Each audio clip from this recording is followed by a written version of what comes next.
આજે તો આપણે જવાનું હતું મેલડીમાં તાવામાં. મિત્રો કેમ છો બધા મજામાં? સ્વાગત છે પિયુષ ગ્રામવાડિયાના મિની વ્લોગના છઠ્ઠા દિવસમાં. ડેલીની જેમ આપણે નીકળી ગયા ગ્રાઉન્ડે જવા માટે ગાડી લઈને. મિત્રો ટાયર્ડ બહુ પડે કે નહીં સોસવાટા બોલાવી દે કા. પછી આપણે પહોંચી ગયા ગ્રાઉન્ડે પહોંચીને કર્યું વોકિંગ કરવાનું ચાલુ. વોકિંગ તો જરૂરી છે હો મિત્રો. મિત્રો વોકિંગ પતાવીને કર્યું આપણે સડસડાટી બોલાવતી ટાયર્ડમાં રનિંગ કરવાનું ચાલુ ને સડસડાટી ગાડે જવા દીધું ગાયે ઘા મારી દીધા 12 રાઉન્ડ આપણે. મિત્રો 12 રાઉન્ડ માર્યા ને કે તો પરસ્યો વળવા મળ્યો. આમ તો ટાયર્ડ હું કહેવાય એ જ ભૂલાઈ ગયું. પછી આપણે કરી નાખ્યું વોકિંગ ઘડીક રિલેક્સ કરવા પડે ને પગને.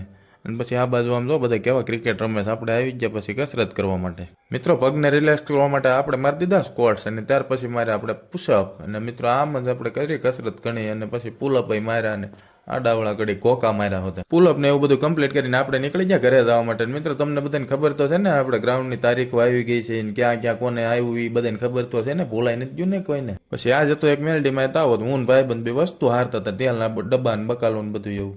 જોઈ લો મિત્રો છે ને 1 નંબર લોકેશન કાંઈ ન ઘટે એવું. અને આપણે આવી ગયા રસોઈ જોવા રસોઈ બનાવે છે કે નહીં ચાલુ કરી દીધું કામ નહીં એ જોવું પડે ને પાછું.